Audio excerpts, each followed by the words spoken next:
Akhirnya sekarang kami terbebas dari benalu pelit perhitungan sepertimu. Bentak ibu mertua dan suami setelah aku tanda tangani surat cerai. Saat keluar dari kantor persidangan, aku langsung menelpon ayahku.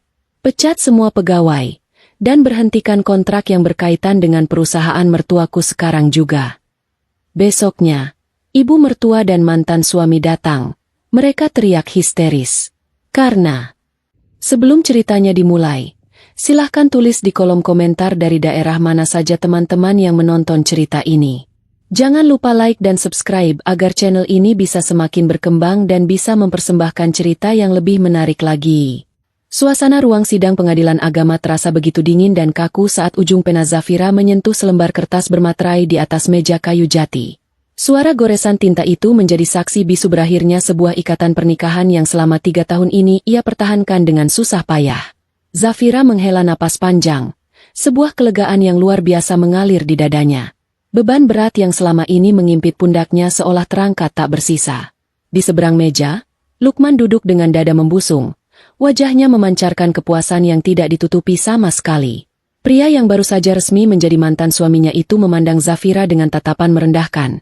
Seolah Zafira adalah kotoran yang baru saja berhasil ia singkirkan dari telapak sepatunya. Di kursi deretan belakang, Ibu Hani duduk dengan senyum sinis yang terus mengembang sejak sidang dimulai. Wanita parubaya itu bahkan tidak repot-repot menyembunyikan rasa bahagianya.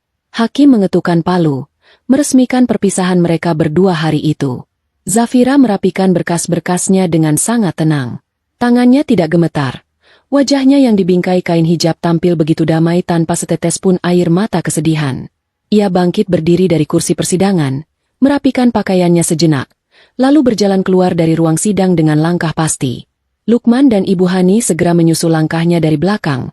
Sepertinya belum puas hanya dengan mendapatkan selembar surat cerai. Mereka sengaja mempercepat langkah agar bisa mencegat Zafira tepat di depan pintu utama gedung pengadilan. Sinar matahari pagi yang cerah menyambut mereka di luar ruangan.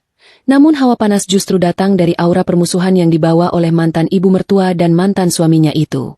Akhirnya sekarang kami terbebas dari benalu pelit sepertimu.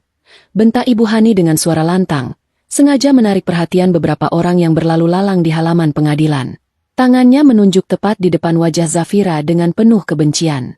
Berlaga punya uang tapi membantu suami sendiri saja perhitungan.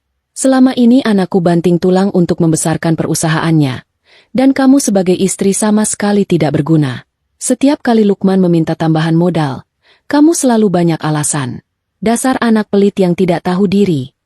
Zafira menghentikan langkahnya.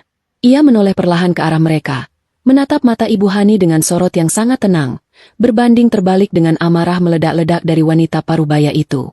Selama ini, Zafira selalu menunduk dan diam setiap kali Ibu Hani mencacinya di rumah. Ia selalu menahan diri karena menghormati wanita itu sebagai ibu kandung dari suaminya. Namun hari ini, ikatan itu sudah terputus seutuhnya. Zafira tidak lagi memiliki kewajiban untuk menanggung hinaan tanpa dasar dari mereka berdua. Ia membiarkan Ibu Hani mengeluarkan semua racun dari mulutnya untuk terakhir kalinya. Lukman ikut melangkah maju, berdiri berdampingan dengan ibunya sambil melipat tangan di depan dada. Ibu benar, Zafira. Kamu selalu perhitungan untuk urusan masa depanku. Kamu pikir keluargamu yang hanya punya usaha itu bisa merendahkanku selamanya? Lihat aku sekarang, Zafira. Aku akan menikahi Destina. Dia adalah seorang direktur utama perusahaan asing. Kekayaannya tidak berseri, tidak seperti dirimu yang serba pelit. Destina siap memberikan modal berapapun yang aku butuhkan untuk membesarkan perusahaanku. Kepergianmu dari hidupku adalah jalan pembuka menuju kesuksesan terbesarku. Mendengar nama Destina disebut dengan penuh kebanggaan yang konyol, Zafira hanya tersenyum meremehkan. Ia sangat tahu siapa Destina sebenarnya, namun ia memilih menyimpannya sendiri untuk saat ini. Biarkan kebodohan mereka yang akan menghancurkan mereka pada akhirnya. Zafira membetulkan letak hijabnya dengan anggun, tidak sedikit pun terpancing oleh provokasi murahan yang dilemparkan kepadanya. Semoga kalian tidak menyesal, Ibu. Semoga jalan yang Lukman pilih ini benar-benar membawa kalian pada puncak kebahagiaan yang kalian sombongkan. Ucap Zafira dengan nada suara yang sangat datar dan dingin. Zafira tidak menunggu balasan lebih lanjut dari mereka berdua. Ia membalikkan badan dan berjalan melintasi halaman gedung pengadilan menuju arah jalan raya yang ramai. Langkahnya terasa ringan, seirama dengan detak jantungnya yang kini berdetak dengan ritme kemerdekaan dan kebebasan. Di tepi jalan raya, sebuah taksi kebetulan melintas di depannya. Zafira melambaikan tangan, memberhentikan kendaraan umum itu, dan masuk ke kursi penumpang bagian belakang. Sopir taksi bertanya kemana tujuan perjalanannya, dan Zafira menyebutkan alamat rumah utama keluarganya. Begitu pintu tertutup rapat dan mobil mulai melaju meninggalkan area pengadilan agama, Zafira segera mengambil telepon genggam dari dalam tas tangannya. Jarinya bergerak lincah mencari satu nomor yang paling penting di daftar kontaknya pagi ini. Nomor ayahnya, Bapak Iskandar. Panggilan itu hanya berdering 2 kali sebelum suara berat dan berwibawa menyapa dari seberang sana. Zafira menarik napas panjang sebelum mulai bicara. Ayah, surat cerainya sudah ditandatangani. Semuanya sudah selesai hari ini dengan tuntas. Lapor Zafira dengan suara yang kini terdengar lebih lembut namun menyiratkan ketegasan yang mendalam. Bapak Iskandar terdengar menghela napas lega di ujung telepon sana. Syukurlah, putriku. Ayah sudah sangat muak melihatmu berpura-pura menjadi wanita biasa dan menanggung semua hinaan dari keluarga rakus itu setiap harinya. Ayah selalu menghargai keputusanmu untuk menyembunyikan identitas asli keluarga kita demi mencari cinta yang tulus dari seorang pria. Tapi sayangnya, laki-laki yang kamu pilih ternyata memiliki hati yang tertutup keserakahan. Ayah benar, balas Zafira sambil menatap pemandangan bangunan kota dari balik kaca jendela taksi yang melaju sedang. Uang yang selalu kupinggirkan untuk mengajari Lukman tentang kerja keras dan kemandirian justru dianggap sebagai sebuah kepelitan yang tidak termaafkan. Sekarang, karena dia sudah memilih jalan hidupnya sendiri bersama wanita yang dia anggap jauh lebih kaya, aku tidak punya alasan lagi untuk melindungi perusahaannya secara diam-diam dari belakang. Ayah, pecat semua pegawai kita yang ditugaskan membantu mereka dan hentikan semua kontrak dengan perusahaan Lukman sekarang juga. Biarkan dia hidup dari calon istri barunya mulai hari ini.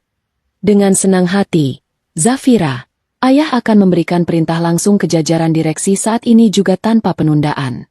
Dalam hitungan jam, bantuan rahasia yang selama ini menyokong perusahaan Lukman akan ditarik sepenuhnya.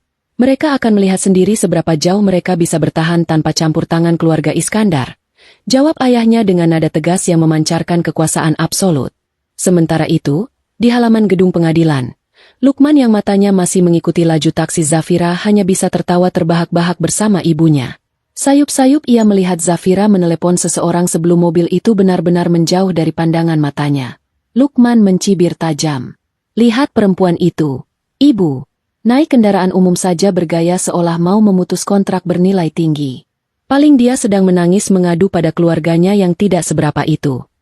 Ibu Hani ikut tertawa meremehkan, mengusap pundak putranya dengan penuh rasa bangga, sama sekali tidak menyadari bahwa langit kehancuran sedang berkumpul tepat di atas kepala mereka saat itu juga.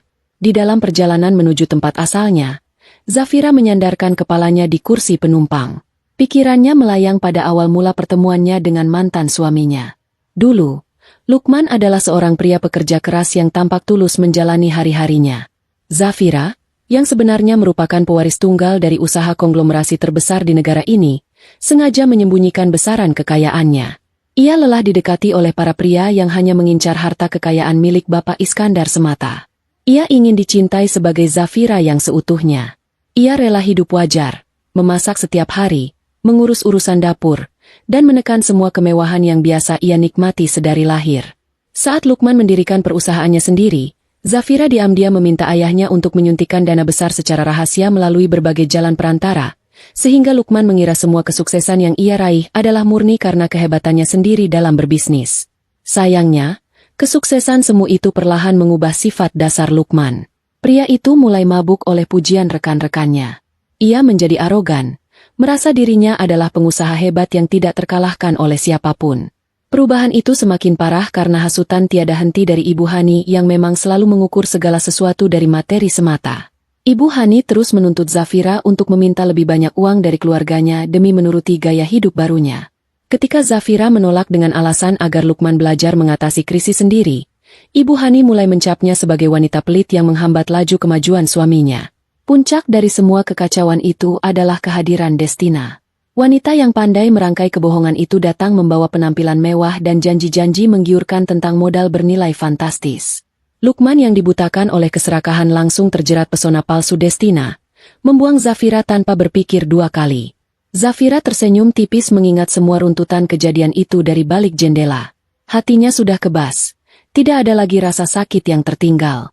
Yang tersisa di dalam benaknya hanyalah rasa ingin tahu tentang bagaimana reaksi Lukman dan ibunya kelak ketika mereka menyadari bahwa pondasi kesuksesan yang selama ini mereka pijak dengan sombong sebenarnya adalah telapak tangan Zafira sendiri.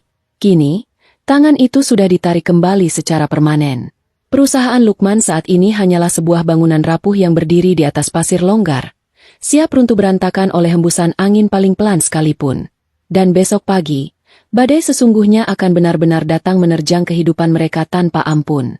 Keesokan paginya, matahari bersinar terang menembus jendela ruang tamu kediaman Lukman, sebuah tempat tinggal berukuran cukup besar yang selama ini dibeli murni dari hasil keuntungan perusahaan yang didalangi oleh keluarga Zafira. Di ruang tamu itu, suasana terlihat sangat meriah dan penuh tawa. Ibu Hani sengaja mengundang beberapa kerabat dekat dan tetangga sekitar untuk minum teh pagi bersama. Sebuah alasan yang dibuat-buat hanya agar ia bisa memamerkan kebanggaan barunya kepada halayak ramai.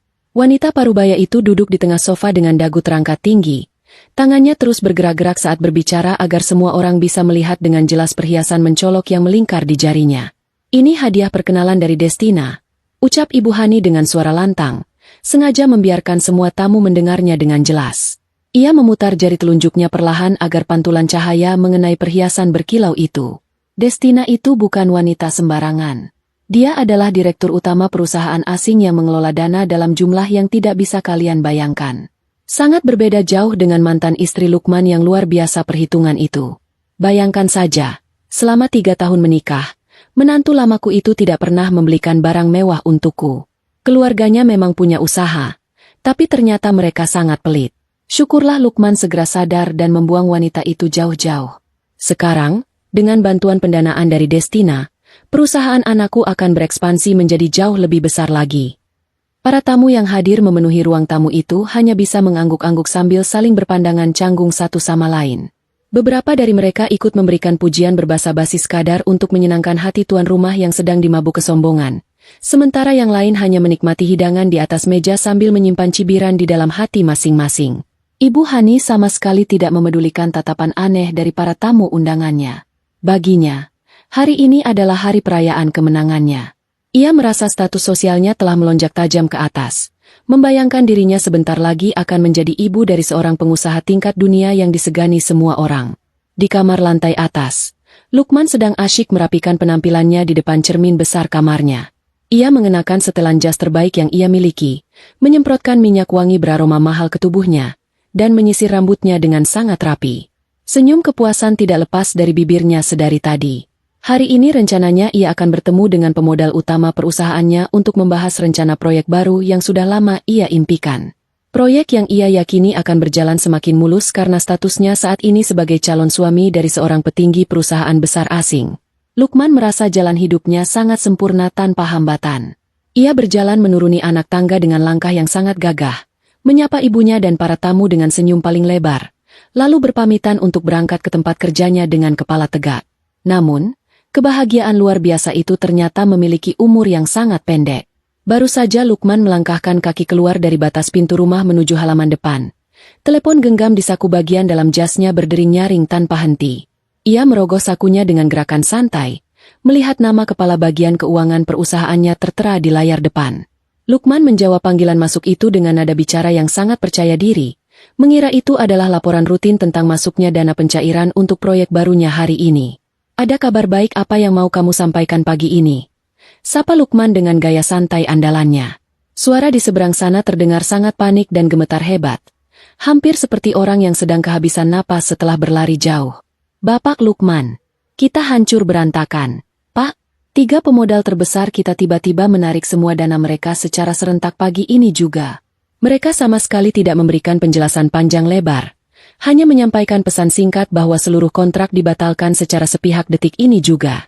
Selain itu, pihak bank baru saja menghubungi bagian administrasi.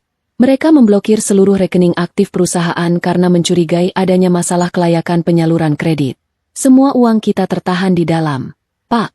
Sementara itu, 5 pihak penyuplai bahan baku menuntut pelunasan pembayaran hari ini juga. Kalau tidak segera diselesaikan sampai sore nanti, mereka beramai-ramai akan membawa masalah ini ke meja hukum. Lutut Lukman mendadak terasa kehilangan seluruh tulangnya. Wajahnya yang semula berseri-seri penuh harapan langsung berubah sepucat kertas putih. Tangannya yang memegang alat komunikasi itu mulai bergetar tidak terkendali. Apa maksud ucapanmu barusan? Bagaimana mungkin 3 pemodal utama mundur di hari yang sama tanpa alasan? Mereka sudah terikat perjanjian kerja sama jangka panjang dengan kita. Hubungi pihak mereka kembali sekarang juga. Katakan bahwa ini pasti ada kesalahan sistem di pusat pengolahan data. Bentak Lukman dengan suara bergetar keras, berusaha sekuat tenaga menolak kenyataan pahit yang baru saja dilemparkan langsung ke wajahnya. Sudah saya coba berkali-kali, Pak, tapi pihak pengelola mereka sama sekali tidak mau menerima panggilan masuk dari kita. Nomor kontak kita diblokir dari semua sistem mereka. Pak Lukman, tanpa sokongan dana segar dari ketiga pemodal itu, operasional harian perusahaan kita mati total hari ini juga. Kita sama sekali tidak punya tabungan dana darurat untuk menutupi semua tagihan pembayaran yang jatuh tempo. Kepala bagian keuangannya meratap hampir menangis di ujung telepon. Lukman mematikan panggilan tersebut dengan gerakan kasar. Keringat dingin mulai bercucuran deras membasahi dahinya. Ia berjalan terhuyung mundur ke belakang hingga punggungnya menabrak pilar penyangga teras rumah. Pikirannya benar-benar buntu saat itu juga. Di saat gelombang kepanikan mulai mengambil alih seluruh akal sehatnya, satu nama penyelamat muncul di benaknya. Destina. Ya, calon istrinya itu adalah seorang pimpinan perusahaan asing yang sangat kaya raya. Ini adalah saat yang paling tepat untuk meminta bantuan kucuran dana.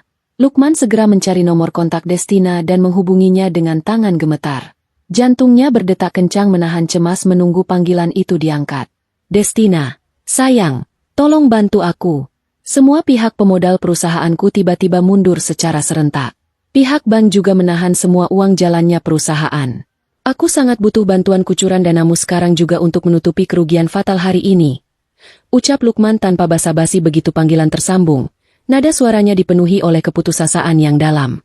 Di seberang sana, Destina yang sebenarnya sedang bersembunyi ketakutan di sebuah ruangan sempit dan tengah sibuk membereskan tumpukan dokumen palsunya karena sedang diburu oleh pihak berwajib, sedikit terkejut mendengar kabar mendadak itu. Namun, jiwa penipu kelas kakap yang tertanam di dalam dirinya segera mengambil alih kendali keadaan. Dengan nada yang dibuat-buat agar terdengar santai dan penuh wibawa, Destina menjawab pelan. Tenang saja, sayang. Tidak perlu panik berlebihan seperti itu. Ini hanya masalah kecil dalam dunia usaha. Besok pagi, uang tabungan pribadiku dari luar negeri akan segera cair seluruhnya. Begitu dana itu berpindah tangan, aku akan langsung menyuntikannya ke dalam perusahaanmu. Kamu tenang saja dan tolong atasi dulu pihak-pihak yang menagih uang hari ini. Ya. Lukman tidak punya pilihan lain selain mencoba percaya pada janji manis tersebut. Meski rasa panik yang meremas dadanya tidak berkurang sedikit pun.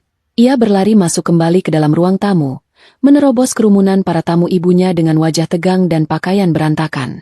Ibu Hani yang melihat putranya kembali dengan kondisi kacau langsung berdiri dari tempat duduknya, menghentikan obrolan pamer yang sedang berlangsung. Setelah para tamu pulang dengan perasaan bingung dan penuh tanda tanya, Lukman menceritakan rentetan bencana itu kepada ibunya. Ibu Hani ikut dilanda kepanikan luar biasa. Namun ia segera berusaha menenangkan Lukman. Kita datangi saja kantor pusat tempat bernaungnya penyokong dana terbesarmu itu. Kita minta penjelasan mereka secara langsung. Pasti ada orang dalam yang mencoba menjebakmu diam-diam. Kita harus menemui pimpinan tertingginya untuk meluruskan masalah ini. Desak Ibu Hani dengan napas memburu. Tidak menunggu waktu lama, ibu dan anak itu segera berangkat menuju bangunan kantor pusat penyokong dana terbesar yang selama ini menjadi penyangga utama keberlangsungan perusahaan Lukman. Gedung itu adalah bangunan pencakar langit yang sangat mewah dan menjulang tinggi membelah langit pusat kota. Begitu tiba di ruang tunggu utama yang berlapis batu puala mengkilap, mereka berdua berjalan terburu-buru menuju meja penerima tamu. Lukman menggebrak meja tersebut dengan perlakuan kasar, membuat beberapa orang di sekitar mereka langsung menoleh karena terkejut. Saya Lukman, pimpinan perusahaan yang selama ini bekerja sama erat dengan pihak kalian. Saya ingin bertemu dengan pimpinan utama kalian sekarang juga. Kenapa pemutusan kontrak kerja dilakukan secara sepihak tanpa adanya surat pemberitahuan sama sekali? Teriak Lukman histeris, kehilangan semua keanggunan dan kewibawaan yang ia pamerkan kepada dunia pagi tadi. Ibu Hani ikut menimpali ucapan anaknya dengan suara melengking tajam. Benar, anak saya ini bukan pengusaha sembarangan yang bisa kalian remehkan. Kalian tidak bisa seenaknya memutus kontrak kerja sama sepihak. Panggil atasan tertinggi kalian turun kemari. Biarkan kami bicara langsung dengannya detik ini juga. Petugas penerima tamu di balik meja besar itu sama sekali tidak terpengaruh oleh ledakan amarah mereka berdua. Ia berdiri dengan sikap yang sangat tenang, merapikan pakaian kerjanya, lalu menatap wajah Lukman dan Ibu Hani dengan senyuman yang sangat dingin. Pandangan matanya menyiratkan rasa kasihan sekaligus remeh yang mendalam.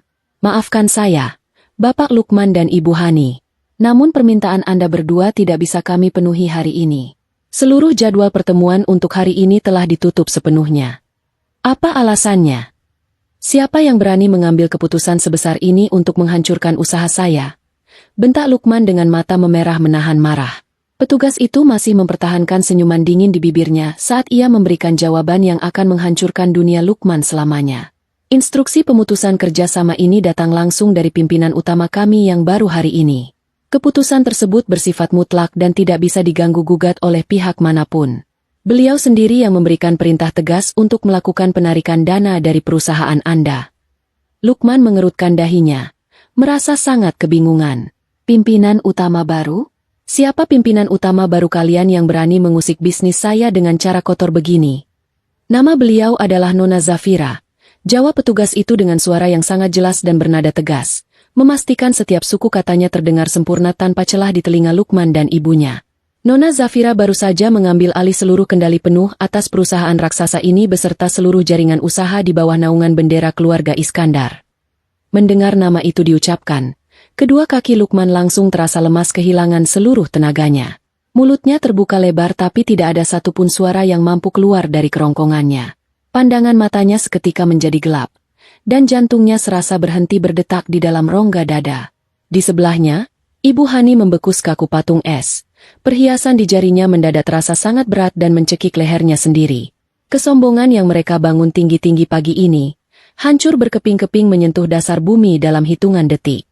Zafira melangkah keluar dari kendaraan umum yang membawanya pulang dengan perasaan yang sepenuhnya baru. Di hadapannya kini menjulang gerbang besi tempa yang sangat tinggi dan kokoh, menjadi pembatas antara dunia luar dengan kawasan tempat tinggal utama keluarganya. Penjaga gerbang yang sudah puluhan tahun mengabdi pada keluarga Iskandar segera membukakan pintu lebar-lebar dengan sikap penuh hormat saat melihat wajah putri tunggal majikannya kembali. Zafira tersenyum hangat membalas sapaan mereka, lalu berjalan menyusuri jalan masuk yang diapit oleh pepohonan rindang menuju bangunan utama. Tempat ini bukanlah sekadar rumah biasa. Bangunan megah dengan arsitektur klasik ini adalah pusat dari segala kekuasaan ekonomi yang dikendalikan oleh ayahnya. Dari balik dinding-dinding kokoh inilah, keluarga Iskandar menggerakkan ribuan anak perusahaan, menyokong berbagai proyek raksasa, dan memegang kendali atas urat nadi perdagangan pasar. Selama 3 tahun terakhir, Zafira sengaja meninggalkan segala kemewahan dan kebesaran nama keluarganya. Ia memilih hidup sederhana, mengurus keperluan rumah tangga setiap hari, dan menekan semua kebutuhan pribadinya. Keputusan itu bukan tanpa alasan. Zafira ingin menemukan seseorang yang mencintainya tanpa memandang latar belakang kekayaan. Saat ia menerima pinangan Lukman, ia melihat sosok pria pekerja keras yang memiliki impian besar. Zafira ingin mendampingi pria itu berjuang dari bawah. Ia menahan diri untuk tidak memanjakan suaminya dengan limpahan harta agar Lukman bisa belajar arti perjuangan, ketekunan, dan kemandirian dalam membangun usaha. Zafira meminta ayahnya untuk hanya memberikan dukungan dana dari balik layar, menggunakan pihak ketiga agar Lukman tidak pernah tahu dari mana asal uang pemodal yang tiba-tiba datang menyelamatkan usahanya di masa sulit. Namun, semua pengorbanan dan niat baik Zafira ternyata bertepuk sebelah tangan. Kesuksesan yang direkayasa itu justru menumbuhkan kesombongan yang luar biasa di dalam dada Lukman. Mantan suaminya itu mulai merasa dirinya adalah pengusaha paling hebat yang tidak membutuhkan siapapun, apalagi seorang istri yang ia anggap kolot dan serba perhitungan. Hinaan dari Ibu Hani semakin memperparah keadaan, menanamkan kebencian di benak Lukman bahwa Zafira hanyalah beban yang menghambat langkahnya menuju pergaulan kelas atas. Mereka membuang Zafira bagaikan barang rongsokan yang tidak berguna, lebih memilih mengejar bayangan harta fiktif dari seorang wanita penipu. Kini, Zafira telah kembali ke tempat asalnya. Ia tidak lagi harus menyembunyikan identitasnya. Saat ia melangkah masuk ke dalam ruang keluarga yang luas, Bapak Iskandar menyambutnya dengan pelukan hangat seorang ayah yang sangat merindukan putrinya.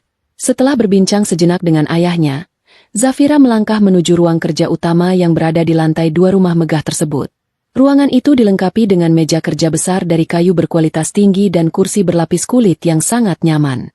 Ini adalah kursi kekuasaan yang mulai hari ini resmi ia duduki. Zafira baru saja menempatkan dirinya di kursi itu ketika pintu ruangan diketuk dari luar. Asisten pribadinya, seorang wanita cerdas berpakaian kerja rapi, masuk membawa sebuah map tebal di tangannya.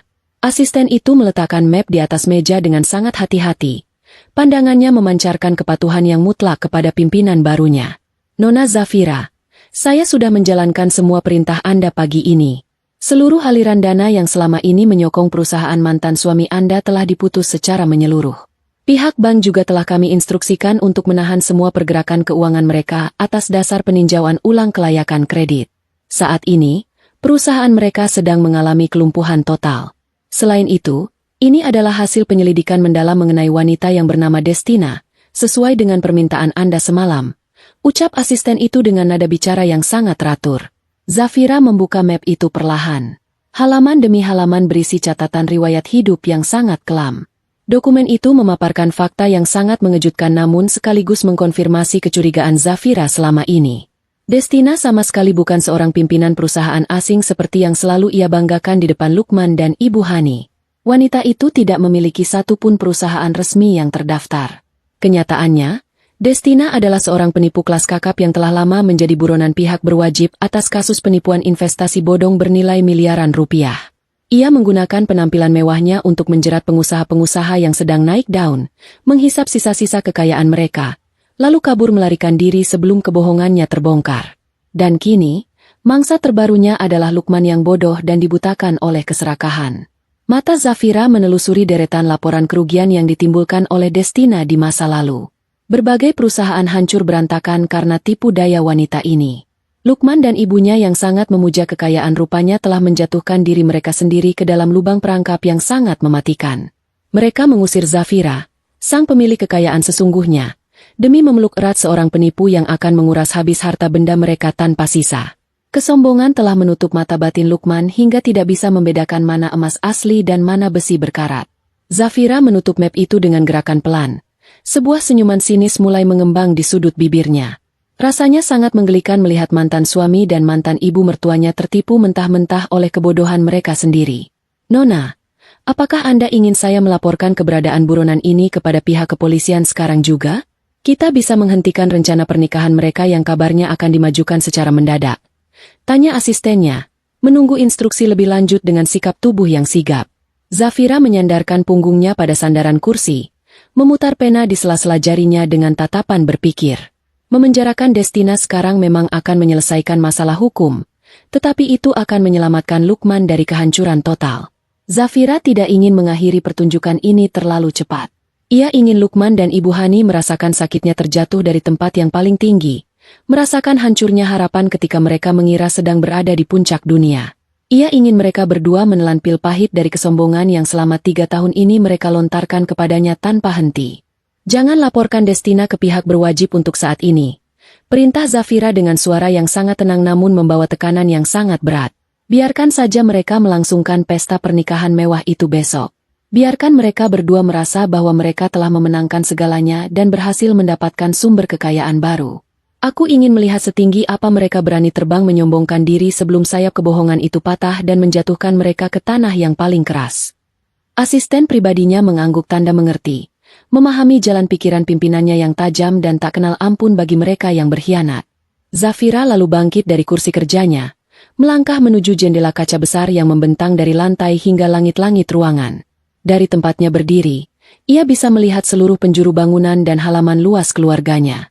Pemandangan ini adalah simbol kekuatan sejati yang selama ini ia sembunyikan demi melindungi harga diri seorang pria yang pada akhirnya justru merendahkannya. Hati Zafira kini telah sekeras batu karang. Tidak ada lagi sisa-sisa kasih sayang ataupun belas kasihan untuk keluarga masa lalunya. Pertunjukan utama baru saja akan dimulai, dan Zafira akan menjadi penonton barisan paling depan yang menyaksikan kehancuran mereka detik demi detik. Di kediaman Lukman, kepanikan yang melanda sejak pagi belum juga mereda, justru semakin memuncak seiring berjalannya waktu. Para penyuplai bahan baku terus menghubungi tanpa henti, mengancam akan membawa masalah penundaan pembayaran kerana hukum jika uang tidak masuk sebelum matahari terbenam. Lukman mondar-mandir di ruang kerjanya dengan wajah pucat dan rambut berantakan. Satu-satunya jalan keluar yang ia lihat hanyalah janji pencairan uang dari Destina. Namun, Destina terus menunda dengan berbagai alasan rumit mengenai birokrasi pemindahan dana antar negara. Di tengah keputusasaan yang mencekik itu, Lukman dan Ibu Hani mengambil keputusan yang sangat gila dan terburu-buru. Mereka bersepakat untuk memajukan pesta pernikahan dengan Destina menjadi besok hari. Dalam pikiran dangkal mereka, dengan meresmikan ikatan pernikahan secara mewah, Destina akan merasa lebih terikat dan segera mencairkan semua hartanya untuk menutupi kebangkrutan perusahaan Lukman. Untuk mewujudkan pesta dadakan yang harus terlihat sangat berkelas itu, serta untuk membungkam mulut para penagih yang terus mendesak hari ini, Ibu Hani diam-diam mengambil langkah paling berbahaya. Ia membawa dokumen kepemilikan tempat tinggal mereka satu-satunya dan mendatangi kelompok peminjam uang jalanan yang terkenal sangat kejam. Di dalam ruangan pengap yang dipenuhi asap rokok, Ibu Hani duduk berhadapan dengan ketua kelompok rentenir berwajah penuh bekas luka. Meskipun perasaannya dipenuhi ketakutan, kesombongan Ibu Hani tetap menutupi akal sehatnya. Ia meminjam uang bernilai miliaran rupiah dengan bunga harian yang sangat tidak masuk akal, meyakinkan dirinya sendiri bahwa besok, begitu harta menantu barunya turun, ia bisa melunasi pinjaman ini hanya dengan membalikkan telapak tangan. Uang tunai dalam jumlah besar akhirnya ia bawa pulang, sebagian langsung digunakan untuk menutup tagihan perusahaan hari itu, dan sebagian lagi dihamburkan untuk menyewa gedung mewah, hiasan melimpah, dan hidangan kelas atas untuk pesta besok malam. Malam pesta pernikahan pun tiba dengan segala kemegahan yang dipaksakan. Gedung pertemuan luas disewa khusus untuk acara tersebut.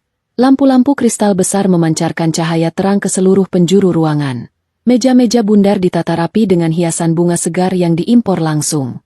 Ibu Hani berjalan mengelilingi ruangan dengan senyum paling lebar yang bisa ia buat. Ia memamerkan perhiasan yang melingkar di leher dan tangannya kepada setiap tamu undangan. Ia menceritakan kisah kehebatan menantu barunya berulang-ulang, menutupi fakta bahwa pesta ini sebenarnya didanai oleh uang utang yang bisa merenggut tempat tinggal dan nyawanya kapan saja. Lukman berdiri di pelaminan dengan pakaian pengantin terbaiknya, tersenyum bangga di sebelah Destina yang berusaha menutupi kegelisahannya dari balik riasan wajah tebal. Di mata semua tamu, keluarga Lukman tampak sedang berada di puncak kejayaan mereka yang tak tertandingi. Di tengah suasana meriah itu, pintu utama gedung terbuka perlahan. Zafira melangkah masuk ke dalam ruang pesta dengan langkah yang sangat anggun dan tenang. Kehadirannya tidak diundang, namun pesona yang ia pancarkan membuat beberapa tamu undangan tanpa sadar menghentikan obrolan mereka dan menoleh ke arahnya. Zafira mengenakan pakaian muslimah berpotongan sangat elegan, dipadukan dengan kain penutup kepala yang menjuntai sempurna membingkai wajah cantiknya. Tidak ada perhiasan mencolok atau riasan wajah yang berlebihan, namun aura wibawa yang menguar dari dirinya tidak bisa disembunyikan. Ia berjalan perlahan melewati barisan meja tamu, matanya menatap tajam ke arah pelaminan tempat mantan suami dan penipu licik itu berdiri. Ibu Hani yang sedang sibuk menyombongkan diri tiba-tiba menghentikan tawanya saat melihat kedatangan Zafira. Wajah wanita parubaya itu seketika berubah merah pada menahan amarah dan kebencian. Ia merasa Zafira sengaja datang untuk merusak kebahagiaannya dan mempermalukan keluarga mereka di depan para rekan bisnis. Tanpa berpikir panjang, Ibu Hani melangkah cepat menghampiri Zafira, mencegat langkah mantan menantunya itu tepat di bagian tengah ruangan, menarik perhatian hampir seluruh orang yang hadir di sana. "Berani sekali kamu menampakkan wajahmu di sini, Zafira," desis Ibu Hani dengan suara yang sengaja ditekan namun tetap terdengar tajam membelah keramaian. "Apakah kamu belum puas melihat kebahagiaan anakku? Atau kamu datang ke sini untuk mengemis makanan gratis karena keluargamu yang miskin itu tidak mampu membelikanmu makanan enak? Lihat sekelilingmu. Ini adalah pesta pernikahan kelas atas. Bukan tempat untuk orang pelit dan tidak berguna sepertimu. Dan berani-beraninya kamu datang ke sini pakai baju murah pasaran yang tidak pantas sama sekali." Zafira tidak mundur selangkah pun. Ia membiarkan tatapan merendahkan Ibu Hani menyapu seluruh penampilannya dari atas hingga bawah. Zafira hanya membalasnya dengan senyuman tipis yang sangat tenang. Sebuah senyuman yang justru membuat amarah Ibu Hani semakin mendidih karena merasa tidak dihargai. Baru saja Zafira membuka mulut untuk memberikan balasan singkat, seorang pria parubaya yang merupakan tamu undangan tiba-tiba melangkah maju dari kerumunan. Pria itu adalah seorang perancang busana kenamaan yang karyanya sangat diakui di berbagai negara. Salah satu orang penting yang sengaja diundang Lukman untuk menambah gengsi acaranya. Pria itu menatap Zafira dengan pandangan penuh kekaguman, lalu membungkukkan badannya sedikit dengan sikap sangat hormat. "Maafkan saya menyela pembicaraan Anda, Ibu Hani," ucap perancang busana itu dengan suara lantang yang sengaja diarahkan agar didengar oleh semua orang di ruangan tersebut. "Namun, saya tidak bisa diam saja mendengar karya seni dihina sebagai barang murahan. Pakaian yang dikenakan Nona Zafira malam ini adalah mahakarya eksklusif yang dirancang khusus hanya untuk satu orang di dunia ini oleh tangan saya sendiri. Proses pembuatannya memakan waktu berbulan-bulan menggunakan bahan serat khusus yang tidak akan bisa Anda temukan di pasaran bebas. Jika Anda ingin tahu nilainya, harganya cukup untuk membeli seluruh gedung pesta ini beserta seluruh hiasan dan hidangan yang ada di dalamnya secara tunai. Keheningan yang mencekam tiba-tiba menyelimuti seluruh ruangan pesta. Musik pengiring terasa seolah berhenti berputar. Semua mata kini tertuju pada Ibu Hani yang berdiri kaku bagaikan sebatang kayu mati. Wajah wanita parubaya itu berubah pucat pasi. Mulutnya setengah terbuka mencoba mencari bantahan. Namun tidak ada satu kata pun yang berhasil keluar. Di atas pelaminan, Lukman melebarkan matanya tidak percaya. Lututnya terasa goyah mendengar nilai fantastis dari pakaian yang membalut tubuh wanita yang dulu selalu ia sebut sebagai benalu pelit. Pikirannya menolak menerima kenyataan bahwa Zafira mampu mengenakan sesuatu yang nilainya jauh melampaui seluruh modal perusahaannya sendiri. Sementara itu, tepat di sebelah Lukman, Destina mulai bernapas dengan sangat tidak teratur.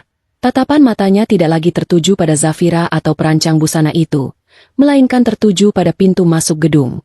Di sana, di antara bayangan redup pintu utama, Destina melihat beberapa pria berbadan besar dengan wajah beringas dan pakaian gelap sedang berdiri mengawasi ke arah dalam ruangan. Destina sangat mengenali ciri-ciri mereka. Itu bukan petugas keamanan gedung, melainkan kelompok penagih utang kejam yang sedang memburu nyawanya, atau mungkin kelompok rentenir tempat Ibu Hani meminjam uang secara diam-diam. Keringat dingin sebesar biji jagung mulai mengalir turun di pelipis Destina.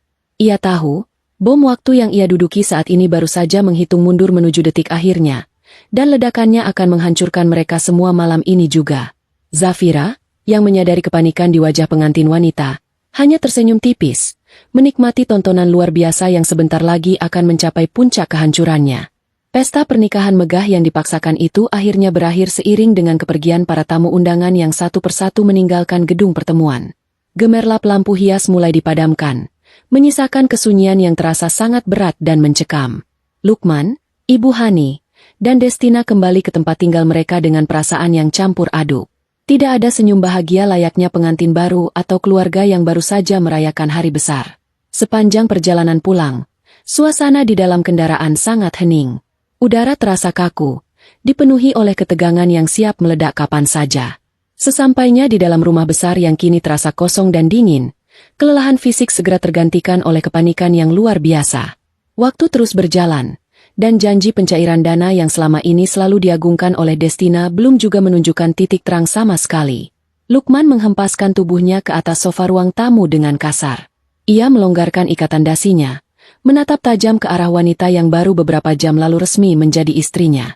Ibu Hani berdiri tidak jauh dari mereka, menyilangkan tangan di depan dada dengan wajah tegang yang tidak bisa disembunyikan lagi.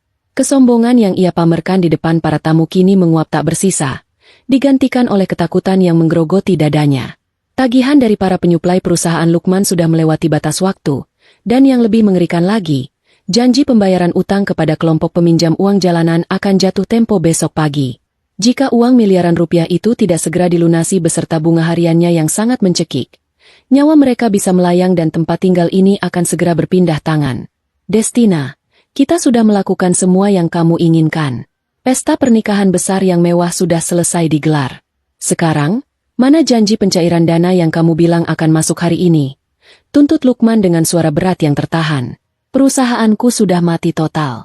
Bank menolak semua transaksi. Aku butuh uang itu sekarang juga. Tidak bisa ditunda sampai matahari terbit lagi. Segera hubungi pihak bank luar negerimu dan pastikan uangnya masuk ke rekeningku malam ini juga. Destina duduk di tepi kursi dengan gelisah. Keringat dingin mulai merembes di pelipisnya. Selama ini ia selalu berhasil mengelak dengan berbagai alasan cerdik. Namun malam ini ia tahu dirinya sudah tersudut. Tidak ada uang dari luar negeri, tidak ada dana miliaran, dan ia sama sekali bukan seorang pimpinan perusahaan asing. Ia hanyalah seorang buronan yang berniat mencari mangsa untuk dikuras hartanya. Namun, melihat keadaan Lukman yang ternyata sudah bangkrut total, Destina menyadari bahwa ia telah masuk ke dalam rumah yang salah. Alih-alih mendapatkan harta, ia justru terjebak bersama keluarga yang dikejar utang besar. Destina mencoba memasang wajah tenang, memainkan perannya untuk terakhir kali. Sayang, kamu harus mengerti sistem perbankan antar negara. Ada perbedaan waktu yang membuat proses pemindahan dana tidak bisa dilakukan seketika. Kilah Destina dengan senyum yang dipaksakan. Sistem mereka sedang mengalami perbaikan rutin malam ini. Uangnya pasti akan masuk besok siang. Aku mohon bersabarlah sedikit lagi. Aku tidak mungkin membiarkan suamiku sendiri hancur. Mendengar alasan yang terus diulang-ulang itu, kesabaran Ibu Hani akhirnya pecah. Wanita parubaya itu melangkah maju, mendekati Destina dengan mata melotot penuh kemarahan. Alasan, dan alasan terus. Kamu pikir kami orang bodoh yang bisa terus kamu bohongi?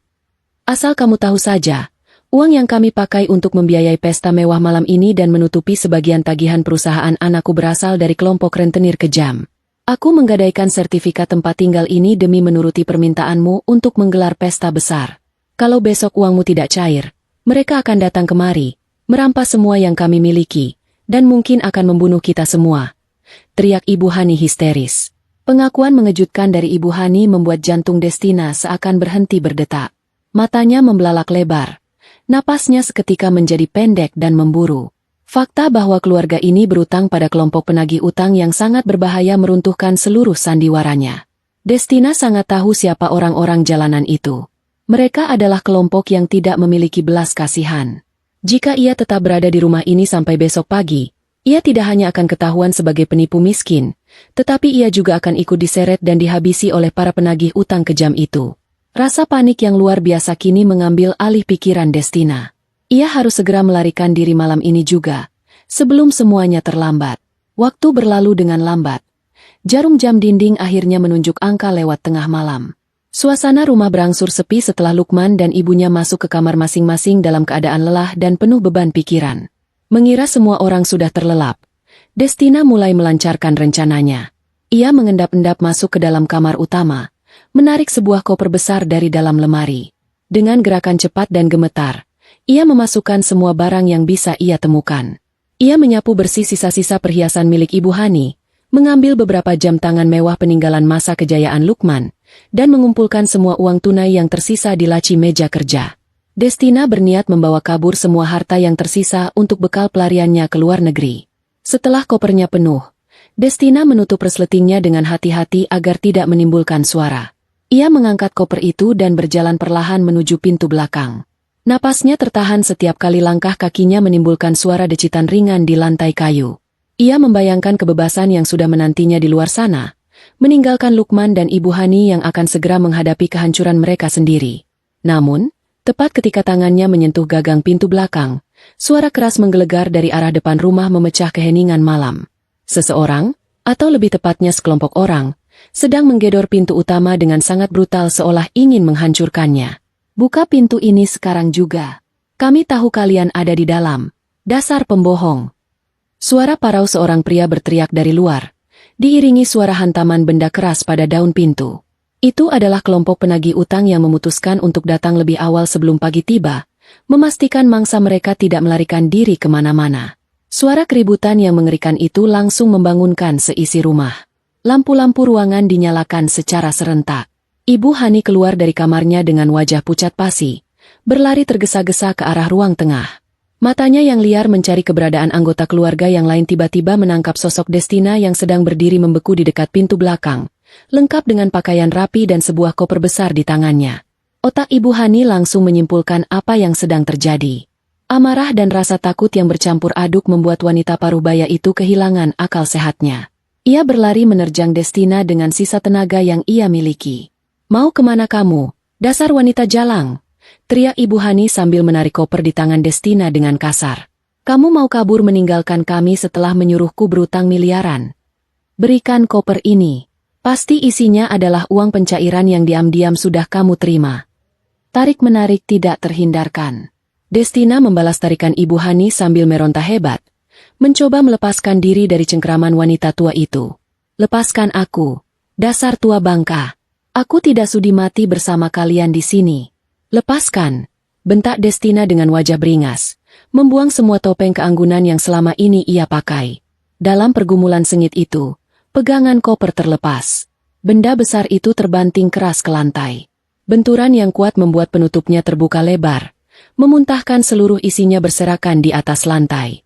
Bukannya tumpukan uang tunai, dokumen saham, atau bukti pemindahan dana antar negara yang selama ini diyakini oleh Lukman dan ibunya. Yang berserakan justru adalah tumpukan identitas palsu dengan berbagai nama berbeda, surat tanah bodong yang dibuat asal-asalan, perhiasan imitasi murah yang biasa dijual di pinggir jalan, serta barang-barang curian dari kamar mereka sendiri.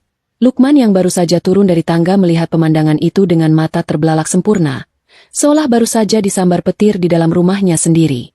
Kenyataan akhirnya memukul wajah mereka dengan sangat telak. Wanita yang selama ini mereka puja, yang mereka anggap sebagai jalan pintas menuju kekayaan tanpa batas, ternyata hanyalah seorang penipu rendahan yang tidak memiliki apa-apa. Destina mundur beberapa langkah, menatap Lukman dan Ibu Hani dengan tatapan paling merendahkan. Ia tertawa sumbang. Tawanya menggema di tengah suara gedoran pintu depan yang semakin beringas. "Kalian benar-benar keluarga paling bodoh yang pernah aku temui," ejek Destina sambil meludah ke lantai. "Kalian membuang istri yang jelas-jelas selalu melindungi kalian, hanya demi mempercayai omong kosongku. Anakmu ini sudah hancur lebur. Usahanya hanya cangkang kosong. Buat apa aku bertahan di rumah penuh orang miskin yang menunggu mati diculik rentenir ini?" Tanpa menunggu balasan dari Lukman yang masih mematung karena terguncang, Destina berbalik arah, membuka pintu belakang dengan paksa, dan berlari menerobos kegelapan malam, menghilang di balik semak-semak halaman belakang. Bersamaan dengan kaburnya penipu itu, pintu utama di depan akhirnya hancur didobrak dari luar. Belasan pria bertubuh besar dengan wajah penuh kemarahan merangsek masuk ke dalam rumah. Mereka merusak perabotan, memecahkan barang pecah belah, dan menyeret Lukman serta ibunya tanpa ampun. Malam itu, semua barang berharga yang tersisa dirampas habis. Rumah yang selama ini menjadi kebanggaan Ibu Hani disegel paksa secara sepihak. Lukman dan ibunya dilempar keluar ke jalanan aspal yang dingin, hanya berbalut pakaian tidur yang melekat di badan, menyaksikan sisa-sisa kesombongan mereka rata dengan tanah dalam satu malam. Angin pagi berhembus sangat dingin, menusuk hingga ke tulang sumsum Lukman dan Ibu Hani yang duduk meringkuk di pinggir trotoar jalan. Langit perlahan mulai terang, memperlihatkan keadaan mereka yang sangat mengenaskan. Pakaian mereka kotor, wajah mereka kusam, dan perut mereka berbunyi perih menahan lapar. Sepanjang sisa malam tadi, mereka hanya bisa berjalan tanpa arah, luntang-lantung di bawah lampu jalan, menghindari kejaran kelompok penagih utang yang masih mencari mereka untuk menagih sisa kekurangan nilai aset yang disita. Tidak ada lagi teman bisnis yang bisa dihubungi, tidak ada kerabat yang mau menampung, karena semua orang sudah mendengar kabar kejatuhan luar biasa dari perusahaan Lukman dalam satu hari. Lukman memeluk lututnya, menatap nanar ke arah keramaian kendaraan yang mulai memadati jalan raya. Pikirannya masih kacau balau, mencoba mencerna semua kejadian beruntun yang menghancurkan hidupnya dalam waktu kurang dari 24 jam. Destina, wanita yang ia yakini akan membawanya terbang tinggi, ternyata menipunya mentah-mentah dan kabur membawa sisa hartanya. Tempat tinggalnya disita. Perusahaannya mati berkalang utang. Semua kebanggaan dan kesombongan yang ia bangun dengan susah payah kini hancur menjadi debu. Namun, di tengah keputusasaan yang menggelapkan akal sehatnya, sebuah pemikiran aneh tiba-tiba muncul di kepala Lukman. Sebuah pemikiran yang lahir dari keputusasaan dan ego yang menolak untuk mati. Ia teringat pada mantan istrinya. "Ibu," panggil Lukman dengan suara serak dan bergetar, menoleh ke arah ibunya yang sedang menangis tanpa henti meratapi nasib. "Ibu ingat kedatangan Zafira di pesta pernikahan tadi malam? Dia datang dengan pakaian yang harganya sangat fantastis. Awalnya aku pikir dia datang untuk menghina kita. Tapi, bagaimana jika bukan itu tujuannya? Bagaimana jika Zafira sebenarnya masih sangat mencintaiku? Dia sengaja menunjukkan kekayaannya di depanku untuk membuatku sadar bahwa aku salah memilih wanita. Dia mungkin sengaja menghancurkan perusahaanku kemarin hanya untuk memberiku pelajaran, agar aku kembali berlutut padanya." Ibu Hani menghentikan tangisannya. Matanya yang sembab perlahan membulat mendengar teori putranya. Ego wanita parubaya itu, yang selama ini selalu menganggap keluarganya jauh lebih unggul, dengan cepat menyetujui pemikiran gila tersebut. Harapan palsu tiba-tiba menyala kembali di dada mereka. Ibu Hani mengusap wajahnya yang kotor dan mengangguk penuh keyakinan. "Kamu benar, Lukman. Zafira itu wanita yang sangat bergantung padamu selama 3 tahun ini. Dia tidak mungkin bisa melupakan suaminya begitu saja.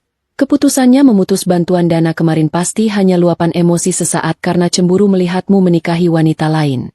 Sekarang pernikahanmu sudah hancur karena si penipu itu. Ini adalah kesempatanmu. Kita harus menemui Zafira.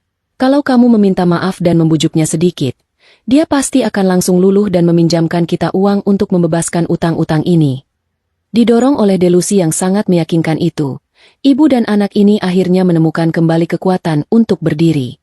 Dengan sisa-sisa tenaga yang ada, mereka berjalan kaki membelah hiruk-pikuk kota, mengarahkan tujuan mereka menuju gedung pusat kekuasaan keluarga Iskandar, tempat di mana Zafira kini bertahta. Jarak yang ditempuh cukup jauh, namun mereka tidak memedulikan rasa lelah. Di dalam kepala Lukman, ia sudah menyusun berbagai kata manis dan janji-janji palsu untuk merayu mantan istrinya kembali. Ia membayangkan Zafira akan menangis terharu menyambutnya, lalu dengan senang hati memberikan cek bernilai miliaran untuk menyelamatkan hidupnya. Lukman sama sekali tidak menyadari bahwa ia sedang berjalan menuju mulut harimau yang sudah siap mengunyahnya hidup-hidup. Setelah berjalan berjam-jam, mereka akhirnya tiba di depan bangunan raksasa yang menjulang tinggi menembus awan.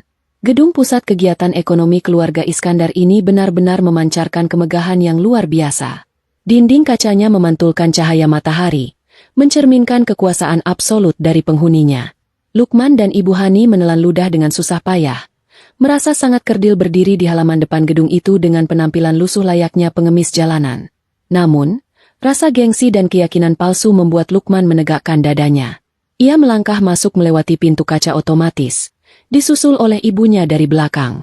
Begitu mereka masuk ke dalam ruang lobi yang sangat luas dan berlapis pola mengkilap, beberapa petugas keamanan berbadan tegap langsung menghampiri mereka. Penampilan Lukman dan Ibu Hani yang berantakan sangat kontras dengan lingkungan mewah di dalam gedung tersebut. Para petugas itu segera membentuk barisan pertahanan, menghalangi langkah mereka menuju meja penerima tamu maupun arah ruang tunggu utama.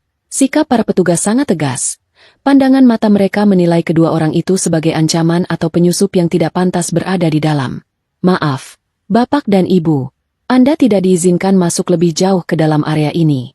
Silakan tinggalkan gedung ini sekarang juga, atau kami terpaksa mengambil tindakan tegas untuk mengusir Anda. Perintah kepala petugas keamanan dengan suara berat dan datar, tangannya memberi isyarat mengarah ke pintu keluar. Lukman merasa sangat tersinggung mendapat perlakuan seperti itu. Egonya kembali meradang. Ia membusungkan dada, memasang wajah arogan andalannya meski pakaiannya kotor dan kusut. Berani sekali kalian mengusirku. Kalian tidak tahu siapa aku. Aku ini Lukman, mantan suami dari pimpinan utama kalian, Nona Zafira. Hubungan kami masih sangat baik. Aku datang ke sini karena ada urusan pribadi yang sangat penting dengannya. Cepat hubungi dia dan katakan bahwa aku sudah menunggunya di bawah sini. Kalau kalian berani mengusirku, aku pastikan Zafira akan memecat kalian semua hari ini juga. Bentak Lukman dengan suara keras hingga menggema di lobi gedung. Ibu Hani ikut maju, menunjuk-nunjuk wajah para petugas dengan jari telunjuknya. Benar, Zafira itu sangat menghormati saya sebagai ibunya. Kami ini tamu kehormatannya. Jangan sampai kalian kehilangan pekerjaan hanya karena menghalangi jalan kami menemui anak kami sendiri. Para petugas keamanan sama sekali tidak terpengaruh oleh gertakan murahan itu. Mereka sudah dilatih untuk tidak sembarangan meloloskan orang masuk ke area petinggi perusahaan. Beberapa petugas mulai melangkah maju, memegang lengan Lukman dan Ibu Hani dengan kuat, bersiap menyeret mereka keluar secara paksa menuju jalan raya. Pergumulan kecil mulai terjadi di lobi. Lukman meronta-ronta, meneriakkan nama Zafira berulang kali, sementara Ibu Hani menjerit-jerit menolak diperlakukan kasar. Mereka hampir saja berhasil disingkirkan dari pintu utama, namun tiba-tiba, sebuah suara yang sangat familiar terdengar mengalir melalui sistem pengeras suara dari seluruh sudut ruangan lobi. Hentikan tindakan kalian. Lepaskan mereka berdua. Suara itu terdengar sangat tenang, jernih, dan penuh wibawa. Seluruh petugas keamanan langsung melepaskan cengkraman mereka, mundur beberapa langkah, lalu menundukkan kepala dengan sangat hormat ke arah kamera pengawas yang menempel di dinding. Itu adalah suara Zafira. Pimpinan utama mereka sedang memantau kejadian di lobi langsung dari ruang kekuasaannya di lantai paling tinggi. Lukman dan Ibu Hani segera merapikan pakaian mereka yang semakin berantakan. Senyum kemenangan yang sangat lebar mengembang di wajah keduanya. Hati mereka bersorak kegirangan. Mereka merasa benar-benar telah menang. Dugaan Lukman terbukti benar. Zafira tidak mungkin membiarkan mereka diusir begitu saja. Mantan istrinya itu pasti masih menyimpan perasaan yang mendalam untuknya. Suara dari pengeras suara itu kembali berlanjut, memberikan perintah yang semakin melambungkan ego kedua orang jahat tersebut. Beri mereka akses masuk melalui jalur khusus. Biarkan mereka naik ke ruangan rapat utama menggunakan fasilitas tamu kehormatan. Aku akan menemui mereka sebentar lagi di sana.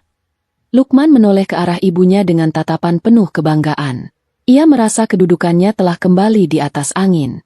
Ibu Hani mengusap bahu anaknya dengan penuh haru, mengira bahwa penderitaan mereka semalaman hanyalah sebuah ujian singkat sebelum mereka kembali hidup bergelimang kemewahan dari harta Zafira.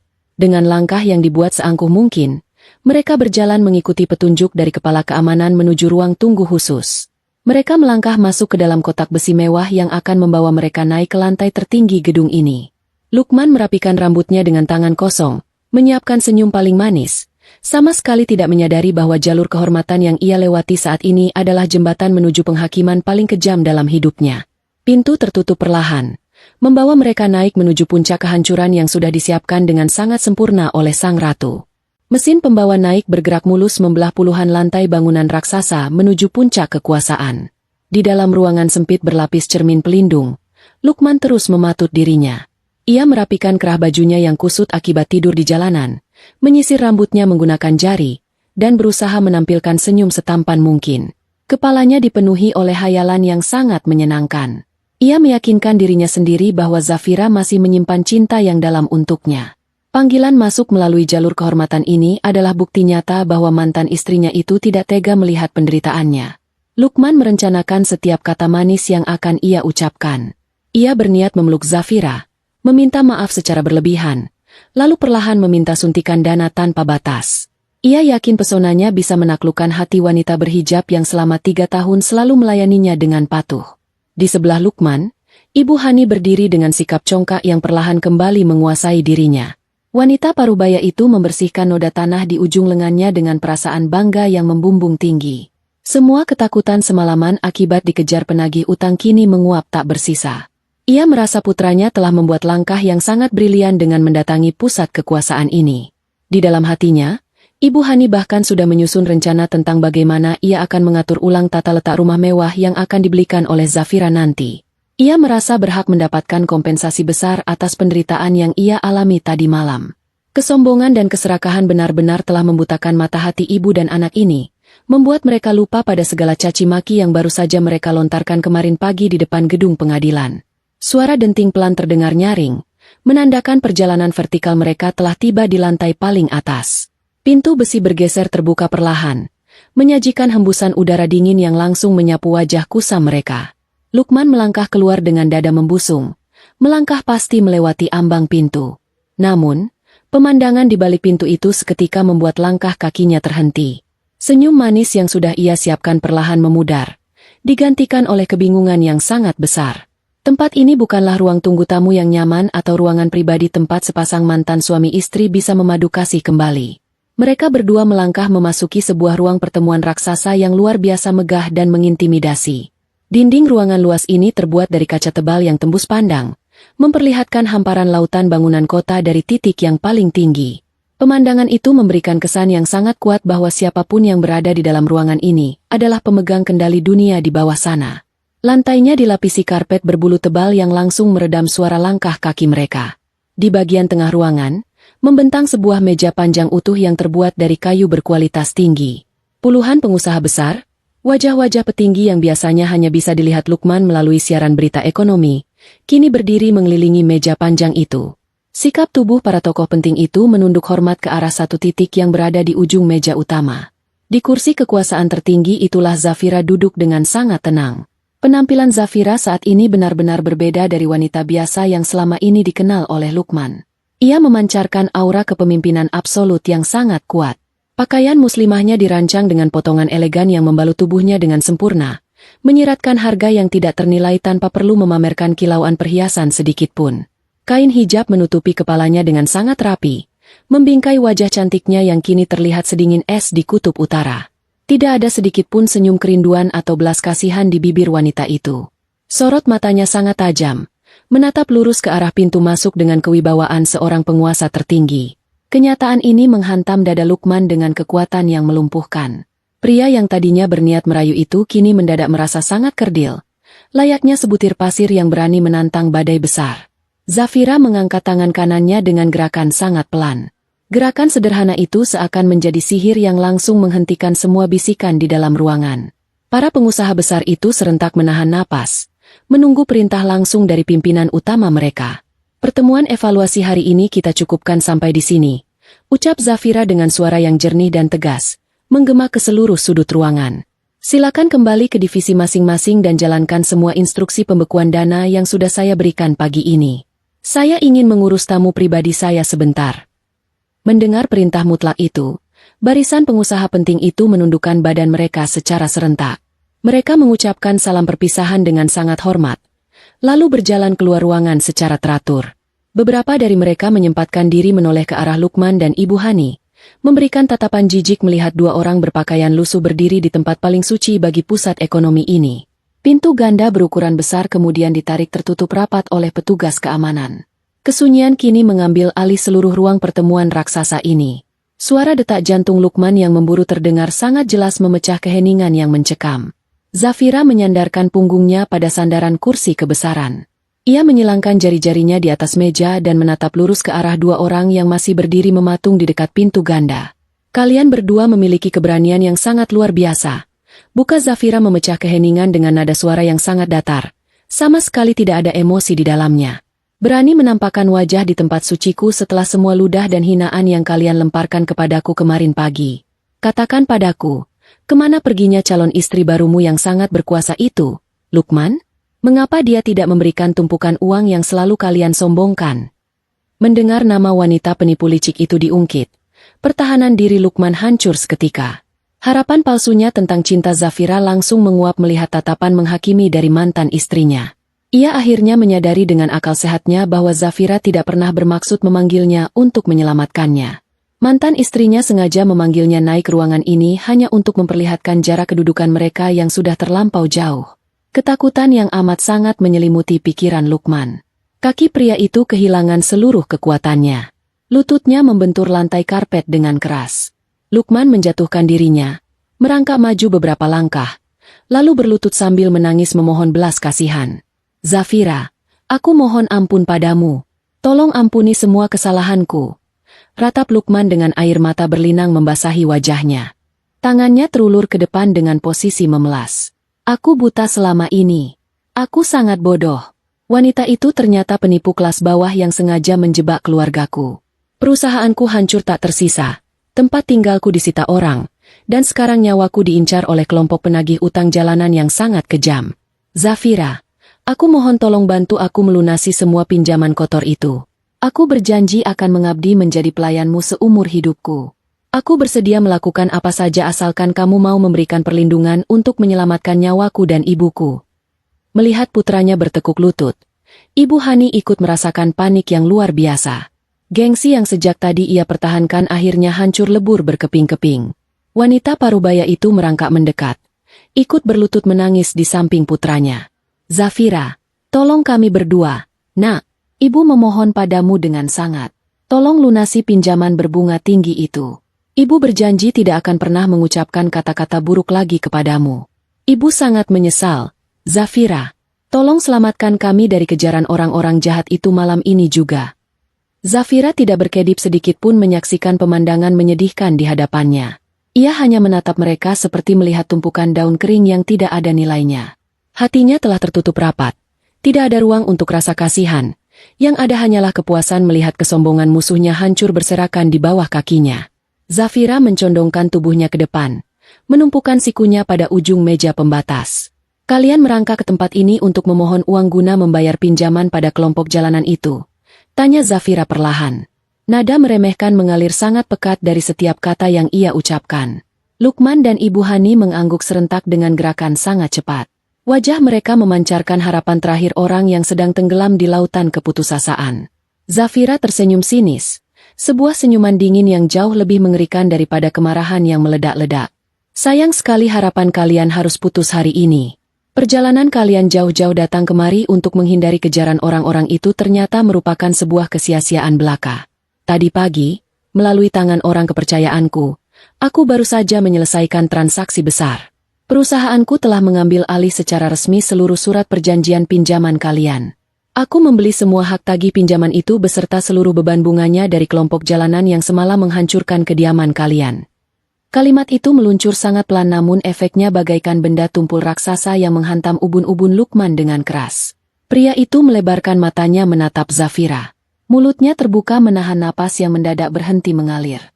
Ia sama sekali tidak mempercayai kemampuan telinganya sendiri.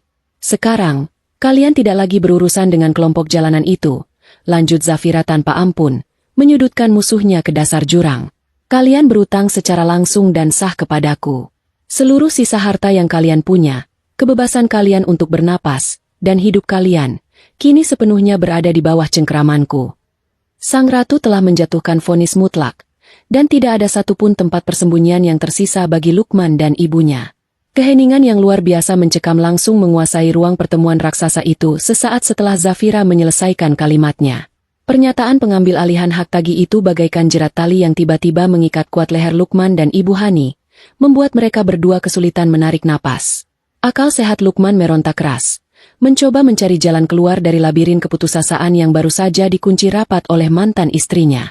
Ia menyadari sepenuhnya bahwa Zafira tidak akan pernah memberinya pengampunan. Wanita yang dulu selalu dia menerima hinaannya kini telah menjelma menjadi penentu nasib yang menggenggam nyawanya. Rasa takut yang sangat pekat perlahan berubah menjadi racun mematikan yang merusak sisa-sisa kewarasan Lukman. Ia tidak ingin membusuk di balik jeruji besi atau menjadi budak penagih utang seumur hidupnya. Insting bertahan hidup yang sangat primitif tiba-tiba mengambil alih tubuhnya. Lukman menoleh ke arah ibunya yang masih berlutut di sampingnya dengan wajah berurai air mata. Alih-alih merasa kasihan, rasa benci yang luar biasa tiba-tiba meledak dari dalam dada pria itu. Ia melihat wanita parubaya itu sebagai akar dari segala kehancurannya. Tanpa aba-aba, Lukman mendorong bahu ibunya dengan kasar hingga wanita itu terjengkang ke belakang. Lukman menunjuk wajah ibunya dengan jari telunjuk yang gemetar hebat. Suaranya melengking memecah kesunyian ruangan. "Ini semua salah ibu," teriak Lukman dengan mata memerah dan urat leher yang menonjol keluar. "Ibu yang memaksaku untuk terus-menerus mendesak Zafira meminta harta keluarganya. Ibu yang setiap hari menanamkan kebencian di kepalaku, mengatakan bahwa Zafira hanyalah beban yang menghalangi kesuksesanku. Ibu juga yang dengan sengaja mengenalkan wanita penipu itu kepadaku dan memaksaku menceraikan istri yang ternyata menguasai dunia ini. Gara-gara keserakahan ibu, aku kehilangan segalanya. Ibu sengaja menggadaikan tempat tinggalku hanya demi menggelar pesta sampah yang menghancurkan hidupku." Ibu Hani terkesiap mendengar tuduhan bertubi-tubi dari darah dagingnya sendiri. Rasa sakit akibat dorongan anaknya tidak sebanding dengan hancurnya perasaannya mendengar kalimat kejam itu. Namun, watak keras dan ego Ibu Hani menolak untuk disalahkan. Ia segera bangkit dari posisinya, membalas tatapan tajam anaknya dengan kemarahan yang tidak kalah besar. Tangannya melayang cepat di udara, mendaratkan sebuah tamparan keras yang berbunyi nyaring di pipi kanan Lukman. "Anak tidak tahu diuntung," jerit Ibu Hani dengan suara parau yang menyayat hati. "Kamu menyalahkan ibumu sendiri untuk menutupi kelemahanmu. Siapa yang setiap hari mabuk kepayang melihat wajah cantik si penipu itu? Siapa yang membuang Zafira ke jalanan karena merasa dirimu paling hebat dan tidak terkalahkan? Kamu sendirilah yang tergila-gila pada harta fiktif Destina. Kamu pria lemah yang tidak punya pendirian, mudah disetir oleh wanita licik berwajah manis. Sekarang setelah semuanya hancur berantakan, kamu berani menimpakan seluruh beban dosa ini ke pundak ibumu yang sudah melahirkanmu." Pertengkaran hebat meledak tak terkendali di atas lantai karpet mewah ruang pertemuan itu. Ibu dan anak yang sebelumnya saling membanggakan kini saling serang, melontarkan kutukan dan membongkar semua niat busuk masing-masing demi menyelamatkan diri sendiri di hadapan Zafira. Mereka berteriak, saling tarik, dan saling dorong bagaikan binatang buas yang memperebutkan sisa makanan. Ikatan darah yang menyatukan mereka selama puluhan tahun hancur lebur tanpa sisa, digantikan oleh naluri kejam untuk saling mengorbankan. Di ujung meja kekuasaan, Zafira duduk dengan sangat santai menyaksikan pertunjukan luar biasa itu. Ia menyesap minuman hangat dari cangkir porselennya dengan gerakan anggun, sama sekali tidak berniat menghentikan keributan memalukan di hadapannya. Hukuman mental yang mereka berikan kepada satu sama lain jauh lebih menyakitkan daripada pukulan fisik manapun. Namun, pertunjukan utama hari ini belumlah lengkap.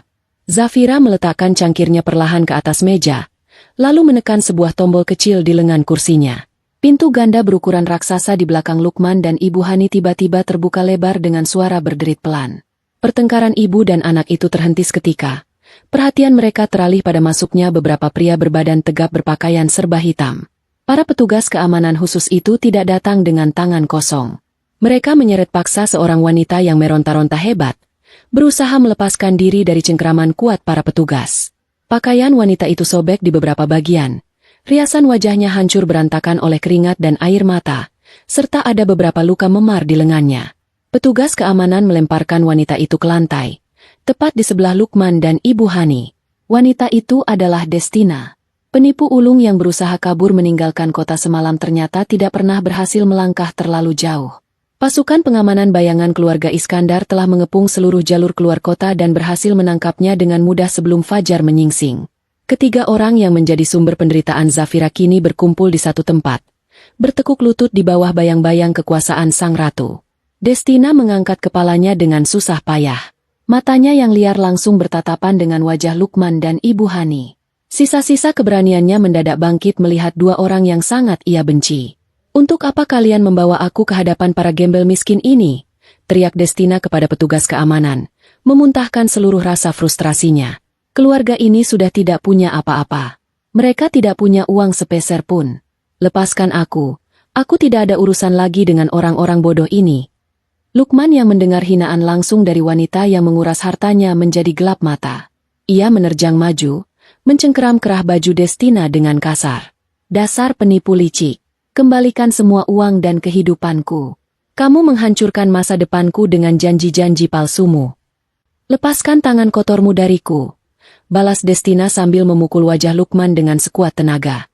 "Kamu sendiri yang terlalu tamak dan mudah dibodohi. Pengusaha macam apa yang memberikan semua jalan keuangannya hanya bermodalkan rayuan semata? Kamu yang menghancurkan hidupmu sendiri dengan tanganmu, Lukman." Ruang pertemuan yang megah itu kembali berubah menjadi medan pertempuran beringas. Ketiga orang itu bergulingan di atas karpet, saling memukul, menarik rambut, dan melontarkan kutukan paling kotor yang pernah diciptakan manusia. Ibu Hani ikut menyerang Destina, mencakar wajah penipu itu sebagai balasan atas utang miliaran yang menimpa dirinya. Keributan itu berlangsung cukup lama, menyajikan pemandangan hukuman karma yang sangat sempurna di mata Zafira. Ketika napas mereka mulai tersengal-sengal dan tenaga mereka terkuras habis oleh pertengkaran fisik yang meletihkan, Zafira akhirnya memutuskan bahwa sudah waktunya untuk menutup tirai pertunjukan. Zafira menjentikan jarinya sekali, sebuah isyarat tegas yang langsung dipahami oleh para pengawalnya. Para petugas keamanan berbadan besar segera melangkah maju, memisahkan ketiga orang yang saling serang itu dengan paksa, dan menekan tubuh mereka ke lantai agar tidak bisa bergerak lagi. Zafira bangkit berdiri dari kursi kebesarannya, berjalan perlahan mengitari meja panjang, dan berhenti tepat di hadapan ketiga orang yang menatapnya dengan penuh ketakutan. Pertunjukan yang sangat menghibur, puji Zafira dengan suara pelan namun menembus relung hati mereka. "Kalian membuktikan bahwa keserakahan akan selalu memakan tuan rumahnya sendiri. Lukman, Destina, dan Ibu Hani. Kalian bertiga telah melengkapi penderitaan kalian secara sempurna hari ini. Namun sayangnya, hukuman dari pihakku tidak berakhir hanya dengan melihat kalian saling mencakar seperti ini." Zafira melipat tangannya di depan dada, menatap wajah Lukman lekat-lekat. "Utang kepada perusahaanku akan tetap kutagih sampai titik keringat penghabisan kalian. Namun sebelum kalian bisa bekerja untuk melunasi utang itu, ada pihak lain yang sangat ingin bertemu dengan kalian berdua pagi ini." Zafira memberikan isyarat ke arah pintu luar. Pintu ganda kembali terbuka, memperlihatkan belasan petugas kepolisian berseragam lengkap yang sudah berbaris rapi menunggu perintah masuk. Petugas kepolisian melangkah masuk membawa beberapa berkas penangkapan resmi. Destina langsung memucat, menyadari bahwa pelariannya sebagai buronan kelas berat akhirnya terhenti hari ini. "Penangkapan ini bukan hanya untuk penipuan investasi yang dilakukan oleh Destina," lanjut Zafira, suaranya memotong kepanikan yang melanda ruangan. Ia menatap tajam ke arah mantan suaminya. "Lukman, perusahaanku juga telah menyerahkan semua bukti penggelapan pajak, pemalsuan laporan keuangan, dan penipuan modal yang kamu lakukan selama 3 tahun terakhir saat kamu merasa sangat berkuasa. Hari ini, kalian berdua akan mulai mempertanggungjawabkan semua perbuatan kotor kalian di balik dinding tebal sel tahanan." Borgol besi segera dikunci kuat di pergelangan tangan Lukman dan Destina. Suara jeritan ketakutan dan tangisan penyesalan bergema memantul di dinding kaca ruang pertemuan raksasa itu, menandai akhir dari masa kejayaan mereka yang dibangun di atas kebohongan dan kesombongan. Zafira membalikkan badannya, berjalan kembali ke singgasananya tanpa menoleh sedikit pun ke belakang, membiarkan para penjahat itu diseret menuju jalan kehancuran mereka yang sebenarnya. Waktu berlalu dengan sangat cepat, meninggalkan jejak penderitaan yang tidak terhapuskan bagi mereka yang pernah menabur kesombongan. Beberapa bulan telah terlewati sejak peristiwa penangkapan memalukan di ruang pertemuan lantai tertinggi itu. Roda nasib telah berputar 180 derajat, membalikkan keadaan dengan cara yang paling kejam namun sangat adil. Ibu Hani, wanita parubaya yang dulu selalu membanggakan perhiasan dan merendahkan orang lain, kini harus menelan pil pahit dari keserakahannya sendiri. Kehidupannya yang bergelimang kemewahan hancur dalam semalam. Tanpa tempat tinggal, tanpa uang sepeser pun, dan tanpa ada satu kerabat pun yang bersedia menampung, Ibu Hani terpaksa menghabiskan hari-harinya di jalanan raya yang keras dan tidak kenal ampun. Setiap hari adalah perjuangan berat yang menguras sisa-sisa tenaga dan harga dirinya. Ibu Hani harus berjalan bermil-mil jauhnya menyusuri trotoar pejalan kaki, memungut botol bekas atau sisa kardus dari tempat pembuangan akhir untuk ditukarkan dengan beberapa lembar uang kusam. Pakaiannya yang dulu selalu bersih dan wangi kini berubah menjadi lusuh, penuh noda kotoran jalanan, dan berbau tidak sedap. Rambutnya yang dulu selalu ditata rapi kini kusut masai tidak terurus. Malam hari menjadi siksaan yang paling mengerikan baginya. Ia harus tidur beralaskan selembar kardus tipis di emperan toko yang dingin, menahan hembusan angin malam yang menusuk tulang, serta dibayangi ketakutan akan diusir oleh petugas ketertiban atau diganggu oleh preman jalanan. Kesombongan yang dulu menjadi pelindung utamanya kini telah hancur lebur berkeping-keping. Saat berjalan di tengah keramaian, tidak jarang Ibu Hani menerima tatapan jijik atau cibiran dari orang-orang yang melintas, persis seperti tatapan merendahkan yang sering ia berikan kepada Zafira di masa lalu. Hatinya hancur setiap kali mengingat masa kejayaannya. Ia seringkali menangis sendirian di sudut jalan yang gelap, meratapi kebodohannya yang telah menghancurkan masa depan anak satu-satunya. Ia menyesal telah menukar menantu sebaik Zafira dengan seorang penipu licik yang membawa kehancuran total. Namun, semua penyesalan itu sudah sangat terlambat. Waktu tidak bisa diputar kembali, dan hukuman dunia yang sedang ia jalani saat ini tidak memberikan ruang untuk pengampunan sedikit pun. Pada suatu malam yang terasa lebih dingin dari biasanya, Ibu Hani berjalan gontai menyusuri sebuah kawasan pusat perbelanjaan dan kuliner kelas atas. Perutnya berbunyi perih menahan lapar yang sudah mendera sejak pagi. Ia berharap bisa menemukan sisa makanan yang masih layak makan di sekitar tempat pembuangan belakang rumah makan mewah di daerah itu. Langkah kakinya yang berat terhenti saat matanya menangkap kilauan cahaya terang dari arah pintu masuk sebuah rumah makan yang paling megah di jalan itu. Berbagai kendaraan mewah terparkir berjejer di halaman depan, dijaga oleh beberapa petugas keamanan yang bersiaga penuh. Ibu Hani menyandarkan tubuh rentanya pada sebuah tiang lampu jalan, menatap nanar ke arah kemewahan yang dulu pernah menjadi bagian dari hidupnya. Tepat pada saat itu, pintu kaca rumah makan mewah itu terbuka. Beberapa pelayan menunduk hormat mengantarkan sepasang tamu istimewa yang baru saja selesai menikmati hidangan malam. Napas Ibu Hani seketika tercekat. Matanya membelalak lebar seakan tidak mempercayai penglihatannya sendiri. Wanita yang berjalan keluar dari tempat itu adalah Zafira. Mantan menantunya itu tampak luar biasa anggun dan bercahaya. Zafira mengenakan pakaian muslimah berpotongan sangat indah yang membalut tubuhnya dengan sempurna, dipadukan dengan kain hijab yang menjuntai menutupi dada. Penampilannya memancarkan kelas dan kehormatan yang tidak bisa ditiru oleh siapapun. Namun, hal yang paling membuat dada Ibu Hani terasa sesak bukanlah kemewahan pakaian Zafira, melainkan pria yang berjalan mendampinginya. Seorang pria tampan dengan tubuh tegap dan wajah yang memancarkan wibawa tingkat tinggi. Pria itu menuntun langkah Zafira dengan penuh kelembutan, melingkarkan lengannya untuk melindungi Zafira dari hembusan angin malam. Tatapan pria itu kepada Zafira penuh dengan rasa cinta dan penghargaan yang sangat dalam, memperlakukan Zafira layaknya seorang ratu yang paling berharga di dunia ini. Pria itu adalah calon suami Zafira yang sesungguhnya, seorang penguasa bisnis sejati yang sepadan dengan kedudukan keluarga Iskandar, jauh melampaui kelas Lukman yang hanya seorang pengusaha kecil serakah. Melihat kebahagiaan luar biasa yang terpancar dari wajah Zafira, hati Ibu Hani hancur berkeping-keping. Rasa iri, penyesalan, dan keputusasaan bercampur aduk menjadi satu. Didorong oleh rasa lapar yang menyiksa dan sisa-sisa harapan kosong, Ibu Hani memaksakan kakinya melangkah maju. Ia menyeret tubuh lusuhnya mendekati area tempat kendaraan mewah Zafira terparkir. Petugas keamanan yang berjaga segera menyadari kehadiran wanita jalanan itu dan bersiap untuk mengusirnya dengan kasar. Namun Zafira mengangkat sebelah tangannya, memberikan isyarat agar petugas itu menahan diri sejenak. Zafira berdiri diam di tempatnya, menatap lurus ke arah wanita parubaya yang kini penampilannya tidak lebih baik dari seorang pengemis. Ibu Hani menjatuhkan dirinya ke tanah, tepat berjarak beberapa langkah dari ujung sepatu Zafira. Air mata mengalir deras membasahi wajahnya yang kotor oleh debu jalanan. Tangannya yang gemetar terulur ke depan dengan posisi memelas. Ia membuang seluruh sisa harga dirinya di bawah telapak kaki wanita yang dulu selalu ia hina setiap hari. "Zafira, tolong ibu," rintih Ibu Hani dengan suara yang sangat serak dan parau, hampir tidak terdengar di tengah keramaian suara jalanan. "Ibu mohon padamu. Nak, ibu sangat kelaparan. Ibu tidak punya tempat tinggal, tidak punya uang sama sekali. Berikan ibu sedikit belas kasihan. Tolong bantu ibu keluar dari penderitaan ini. Zafira, ibu berjanji akan menjadi pelayanmu. Ibu berjanji tidak akan pernah berbuat jahat lagi. Tolong ibu." Pria berwibawa di sebelah Zafira hanya dia memperhatikan, memberikan kebebasan penuh kepada calon istrinya untuk menyelesaikan urusan masa lalunya dengan cara apapun yang ia inginkan. Zafira menatap wajah Ibu Hani lekat-lekat. Tidak ada sedikit pun kebencian atau kemarahan di mata Zafira, namun tidak ada juga setitik pun belas kasihan. Hati Zafira benar-benar sudah mati untuk keluarga ini.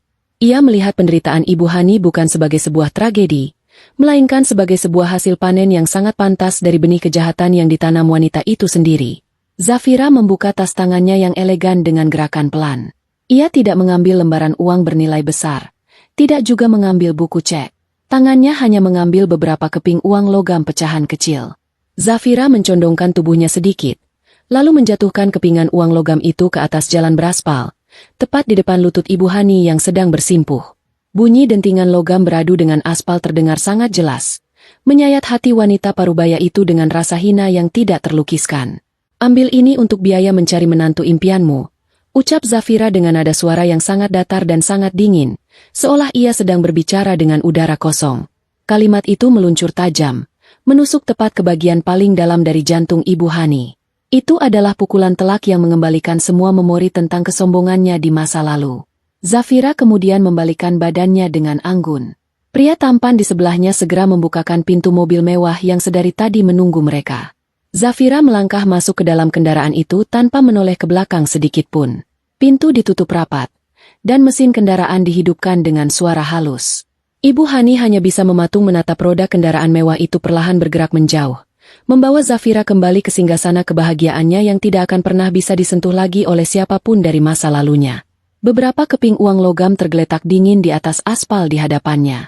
Ibu Hani memungut kepingan logam itu dengan tangan bergetar, meremasnya erat-erat di depan dada. Tangisannya pecah meledak di pinggir jalan raya yang terang benderang itu, meratapi nasibnya yang telah hancur sepenuhnya. Ia menangis sekeras-kerasnya, namun tidak ada satupun orang yang peduli. Dunia terus berjalan meninggalkannya dalam kegelapan dan penyesalan abadi yang akan menemaninya hingga akhir hayat. Ruang persidangan terasa sangat pengap dan mencekam. Palu keadilan akhirnya diketukkan dengan suara yang menggema keras, meruntuhkan sisa-sisa harapan terakhir yang dimiliki oleh para pesakitan di kursi terdakwa. Hakim ketua yang memimpin jalannya persidangan membacakan putusan akhir dengan nada yang sangat tegas dan tidak terbantahkan. Bukti-bukti yang diserahkan oleh tim hukum keluarga Iskandar terlalu sempurna, menjerat setiap celah pembelaan hingga tidak ada jalan keluar sama sekali. Lukman dinyatakan bersalah secara meyakinkan atas berbagai tuntutan berat, mulai dari penggelapan pajak berskala besar, pemalsuan laporan keuangan, hingga penyalahgunaan dana pemodal. Sementara itu, Destina menerima hukuman yang jauh lebih berat karena daftar panjang kasus penipuan investasi bodong dan pelariannya dari pihak berwajib selama bertahun-tahun. Matahari bersinar terik ketika Lukman dan Destina digiring keluar dari gedung pengadilan dengan tangan terborgol erat. Mereka dijatuhi hukuman kurungan bertahun-tahun lamanya di fasilitas tahanan tingkat tinggi. Tidak ada wajah angkuh, tidak ada senyum meremehkan. Lukman berjalan menunduk dengan langkah terseret. Wajahnya sepucat mayat dan tatapan matanya kosong. Destina yang berjalan di belakangnya terus meracau tidak jelas. Kewarasannya mulai terganggu akibat hukuman panjang yang kini menantinya. Mereka dimasukkan ke dalam kendaraan tahanan yang tertutup rapat, membawa mereka menuju tempat penebusan dosa yang gelap dan tidak kenal ampun. Itulah saat terakhir mereka melihat sinar matahari kebebasan, karena setelah itu, hidup mereka terkubur hidup-hidup di balik jeruji besi yang dingin. Tahun-tahun pertama di dalam fasilitas kurungan adalah neraka dunia yang sesungguhnya bagi Lukman. Pria yang dulu terbiasa duduk di kursi empuk ruang kerja dan makan hidangan lezat setiap hari, kini harus tidur di atas dipan keras tanpa alas dalam sel sempit yang berbau pesing. Udara di dalam sel selalu lembab. Sirkulasi udara sangat buruk sehingga membuatnya seringkali kesulitan bernapas. Tidak ada lagi setelan pakaian mahal atau pelayan yang menurut padanya. Ia hanya mengenakan seragam tahanan bernomor yang warnanya sudah kusam dan jahitannya mulai lepas. Lingkungan di dalam kurungan itu diatur oleh hukum rimba yang sangat kejam. Para tahanan saling memangsa untuk bertahan hidup, dan Lukman yang bertubuh lemah tanpa perlindungan uang dengan cepat menjadi bulan-bulanan tahanan lain yang lebih kuat. Setiap hari saat waktu makan tiba, Lukman harus berdesakan dan saling sikut dengan para narapidana lainnya hanya untuk mendapatkan jatah makanan yang jauh dari kata layak. Nasi yang disajikan seringkali keras, lauk pauknya hambar dan terkadang sudah basi. Jika ia tidak cukup cepat atau tidak sengaja menyenggol tahanan yang lebih berkuasa, jatah makanannya akan dirampas paksa, membiarkannya kelaparan sepanjang malam. Beberapa kali Lukman harus rela memungut makanan sisa yang jatuh ke lantai kotor, karena perutnya tidak sanggup lagi menahan perih.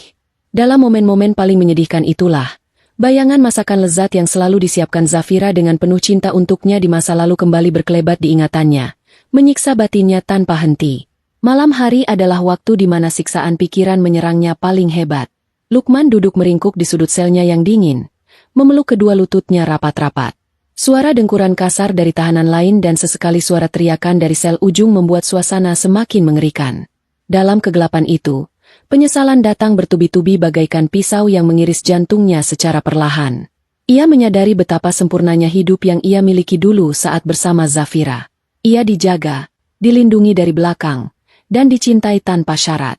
Namun matanya tertutup oleh debu kesombongan. Ia merasa dirinya lah sang pencipta kesuksesan, menganggap Zafira sebagai beban, dan membuangnya demi ilusi harta dari seorang penipu ulung. Kenapa aku sangat bodoh membuang berlian demi sebuah batu kerikil? Ratap Lukman dengan suara bergetar sambil memukul dinding selnya berulang kali. Air mata penyesalan mengalir deras membasahi pipinya yang kini tirus dan kotor. Aku membuang wanita yang memiliki dunia, hanya demi memeluk seorang iblis yang membawaku ke neraka. Zafira, maafkan aku. Tolong keluarkan aku dari tempat jahanam ini. Namun ratapannya hanya ditanggapi oleh gema pantulan suaranya sendiri dari dinding batu. Tidak ada yang mendengarnya. Tidak ada yang peduli. Hukuman ini adalah hasil ukiran dari tangannya sendiri. Puncak dari seluruh kehancuran mental Lukman terjadi beberapa hari kemudian, tepat saat jam istirahat siang di area lorong utama rumah tahanan. Lukman berjalan gontai, menyeret kakinya yang kelelahan menyusuri lorong panjang yang diapit oleh sel-sel besi. Di salah satu sudut lorong yang agak luas, terdapat sebuah televisi tabung usang yang menempel tinggi di dinding. Beberapa tahanan sedang berkumpul menonton siaran berita siang. Lukman berniat melewati kerumunan itu begitu saja. Namun sebuah suara dari pembawa acara di layar televisi tiba-tiba membuat langkahnya terhenti kaku seolah kakinya dipaku ke lantai. Nama Zafira disebut dengan sangat lantang dan penuh penghormatan oleh pembawa acara berita tersebut. Lukman membelah kerumunan tahanan dengan susah payah, memaksakan dirinya maju ke barisan paling depan untuk melihat layar televisi dengan lebih jelas. Di layar kaca yang sedikit bersemut itu, tersaji sebuah pemandangan yang seketika menghancurkan sisa-sisa kewarasan yang masih ia miliki. Acara berita itu sedang menyiarkan secara langsung sebuah pesta pernikahan yang disebut-sebut sebagai peristiwa paling megah dan terbesar abad ini. Ribuan bunga segar menghiasi gedung pertemuan terbesar di ibu kota. Para tamu yang hadir adalah menteri, pejabat tinggi, dan pengusaha-pengusaha raksasa dari berbagai penjuru negeri. Semuanya berkumpul untuk memberikan penghormatan kepada sang ratu ekonomi yang sedang melangsungkan hari bahagianya. Kamera televisi kemudian menyorot tajam ke arah panggung pelaminan. Di sana berdiri Zafira, memancarkan kecantikan dan keanggunan yang menyilaukan mata. Senyum bahagia tidak lepas dari bibirnya. Senyum paling lepas dan paling tulus yang tidak pernah Lukman lihat selama 3 tahun mereka menikah. Di sebelahnya berdiri sang pria tampan berwibawa, suami baru Zafira yang memegang tangan wanita itu dengan penuh rasa bangga dan cinta. Pria itu menyematkan cincin yang sangat indah di jari Zafira, lalu mengecup kening istrinya dengan lembut, mengundang riuh tepuk tangan dari seluruh tamu undangan yang hadir.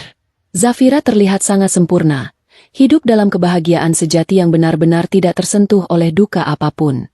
Melihat pemandangan luar biasa menyakitkan itu, pertahanan jiwa Lukman runtuh seutuhnya. Kakinya tidak sanggup lagi menopang berat badannya. Ia jatuh berlutut di tengah lorong penjara, tepat di bawah televisi yang terus menyiarkan tawa bahagia mantan istrinya.